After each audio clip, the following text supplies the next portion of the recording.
Zero. Get him to? Zero. Get him to? Zero. When I say greater than, you say A's. Greater than? A's. Greater than? A's. Do y'all believe that? Good evening, everyone, and welcome to Creatively Getting to Zero, a spoken word event. In honor of World AIDS Day, which is celebrated December 1st, DeKalb County Board of Health, Fulton County Department of Health and Wellness, and the Georgia Department of Public Health collaborated with Cats Cafe to host this talent event.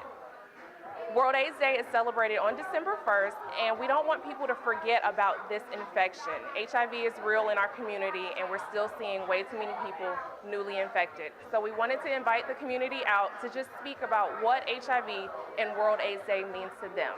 So let's check out the participants. I am HIV/AIDS.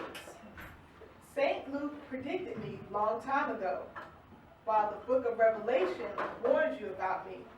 I am raging like wildfire. I am growling like a lion. I have spotted you and I will pounce on you. I am HIV/AIDS. I attack people in all social, economic, and educational classes. I cut across cultural and religious sects. Graves and hospitals bear this testimony.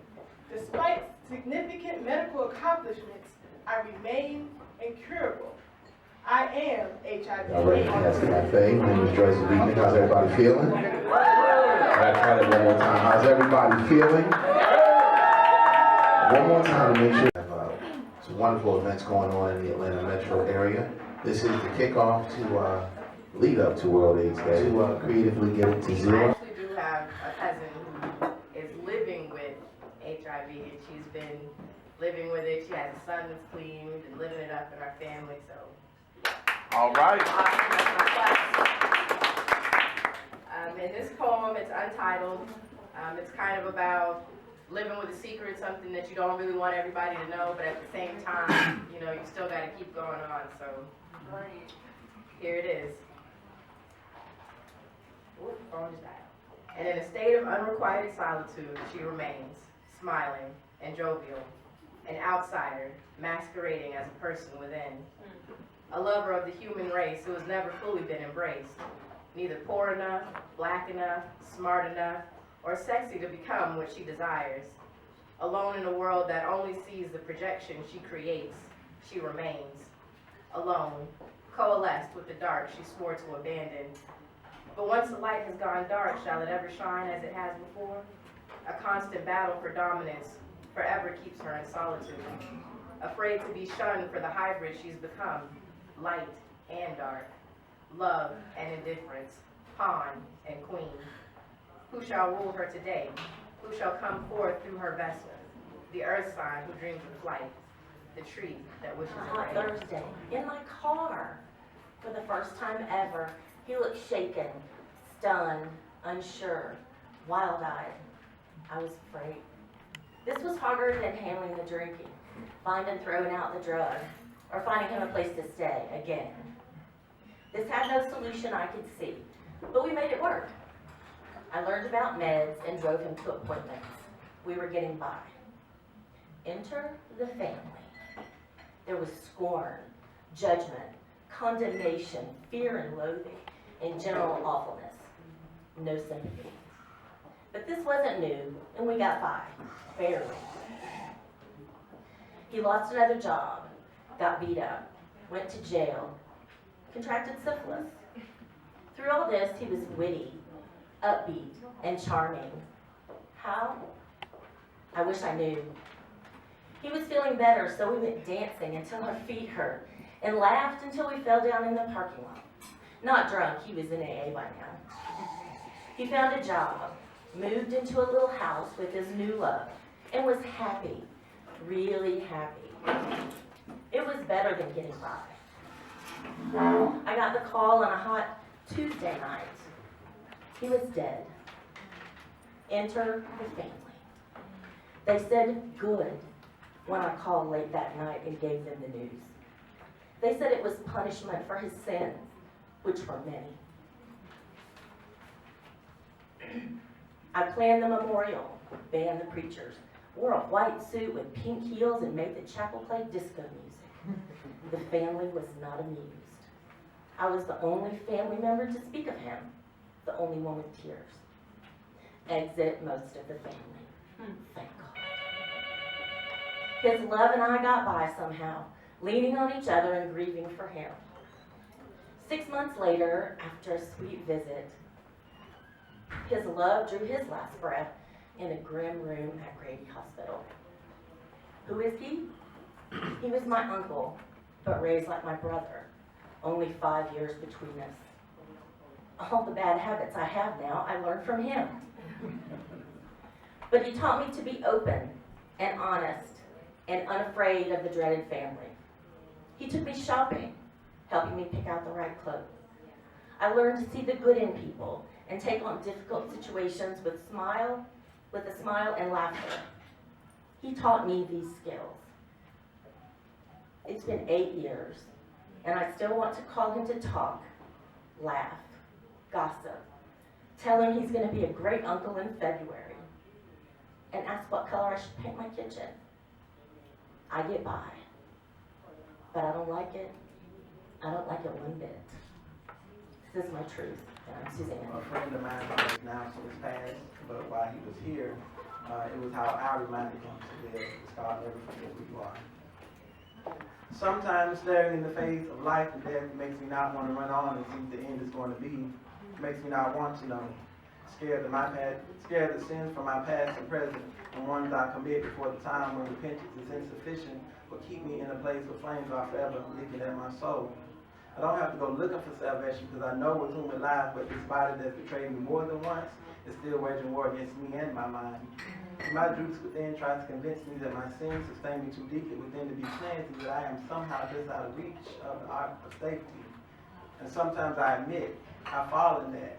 And I forget that he was thinking of me when he was carrying his cross to the place of skulls. And sometimes I admit I fall for that. And I forget that he knew the things that I would do before generations before me knew themselves. And sometimes I admit I fall for that.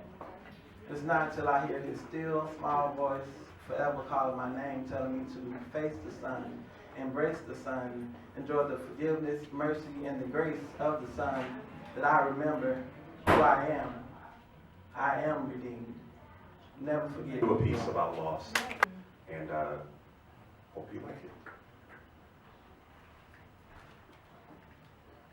God is a painter, and the sky is his canvas, and stars glow golden like bona fide treasures. God is a poet, and our lives are his stanzas, and when we first met, it was the dopest rhyme ever. There are moments that life measures, that immortalize memories that's more divine than the most overpriced pleasures, and I focus my efforts to say this perfect because I know it might never get vocalized better. And some of this I've said, but the rest I've been meaning to. I'm trying to say I love you, I'm just taking the scenic route. Now, in case I repeat a few phrases or seemingly stray, it's okay, just believe me when I say that this is a song for you. Yes, I've made some bad ones, and I've played them on stages, and some fans came, but babe, when this plays, imagine that it's just me and you, and I am singing our anthem. I don't usually do well writing these kind of poems. I mean, most times I skip these drones and leave them alone, and not because I'm cold-hearted, indifferent, or lethargic. I just think what I write, to be honest, sounds retarded for someone who's articulate. When it comes to you, I tend to get tight-lipped, and I vice grip, my words expressing sentiment. So in the words of Jane Austen, I have never been more sure that if I loved you less, I could probably talk about it more. Wow. So right on my chest, dear, that's where you can rest your left ear and get prepared to hear my heartbeat. Sweet nothings to you, a dream daring to come true. There'll be a point you'll need something new, old, borrowed, and blue. I want to get old and grow a gut that I suck in when I'm next to you. I want to be like 60-odd years old, still trying to impress you. And I've been holding my breath since the moment we met, hoping to get closer in depth, but I don't think you know yet that I love you. So let's start there. Strip the art there. That's my heart there. Let me in part share how we got here. Far from the spark flares, please be all ears. Earth, my place of birth, born to be the lone roamer of the universe. And I was just a human flirt, drew from dirt, delivered from the womb to nurse, dodging Cupid's curse until I saw you in that tunic skirt. Venus, the Milo, You are my breathtaking Eiffel. We began the cat and mouse chase, the Felix, the Fievel, the pursuit paid off. I make my pitch clean and steady, not ready to bite the dust, so please be my queen, Freddie Mercury. The years then passed by hurriedly. Blissful dates, wedding, first home, child in nursery. Our rocket love became tertiary, urgently, cause you were rushed to the hospital, sheer heart attack, surgery, Jupiter. What am I to do if you ain't her? Our daughter needs a mother here to root for her. And the nuclear family can't see you go the route of Pluto. I wanna love you just the way you are. You know, Bruno Mars. Pseudo stars can't defeat your presence. You are my aurora borealis, who's now bedridden under incandescent lights, ventilators, and EKG machines. And visiting hours don't apply to those of us with wedding rings. Saturn, Uranus, Neptune, the galaxy, Emery, Crawford, Long, angioplasty, the lump in my throat, that clump in your artery. The prospect of going on without you is hard for me, and this is my real life, Wuthering Heights. And I'm praying to Christ in a tune of give me the night so that you might greet the sun tomorrow once the curtain's drawn. Because a morning without you here would be a dwindled dawn. And his name deserved its place, right? Hootenanny deserved his say. So I do this work because of him. But also for my friends who actually currently live with HIV, right? One of my close homegirls, who when she found out she was positive, her mother almost had a heart attack after she accidentally used her toothbrush, right? And she's a plus size girl, so she had these large towels that was just her towels. She looked everywhere for these towels. And after she found out she had HIV, they were accidentally bleached, right? My hope is not only that we prevent HIV, but that we change the way we handle those who live with HIV. Amen. Amen. I'm gonna get off my soapbox. Things that are black. The night. A winding road, the fine print. The ink we write with a hero's cape. Now, HIV and AIDS. See, they're calling it a black disease. And this is not the first time our bodies have been under siege, fighting for subjectivity. Black is still an object. It is the night, a winding road, the fine print, the ink we write with an I. I am a woman, and we are still fighting to be seen as more than body. So before that night, that dark night, you decide to give of yourself, woman. Ask him the details of histories, the skeletons, the conquest, the love he loved enough, the love he trusted enough to love raw. You ask him, just how do you love exactly? Then ask yourself, woman, if he is worth this risk, this winding road, the endless or ending, the dark of the unknown, the shifting and shifting. There's much beauty, loving, and light, knowing the fine print. The black writing underneath, the what will happen if. You should know what is getting into you as well as what you are getting into. Woman, how beautiful is black. It is the ink you write with. The moment you decide your life is worth protecting, you, the author, deciding your destiny. Things that are black.